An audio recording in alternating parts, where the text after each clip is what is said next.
Hey, what's going on there, YouTube? Just making a little video here showing you guys what's going on out there on the earthquake scene. A little bit of activity today, not a whole lot. We had a couple X flares over the past few hours. Actually, it's pretty much back to back. 2 X flares. Earlier today, we could see increased activity amongst the plates out there. We'll just have to keep an eye on that. Not a whole lot of earthquake activity going on. Got a small one up here that's pretty recent near Willows, 1.7.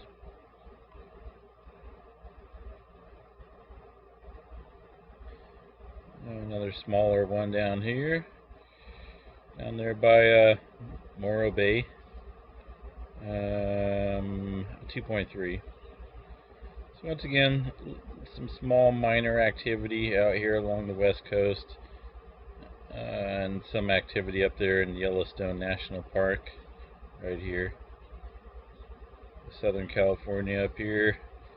Mammoth Lakes over there by the super volcano. Anyway, pretty slow day out here in the earthquake world. That's it for now. Tune back in for some more updates.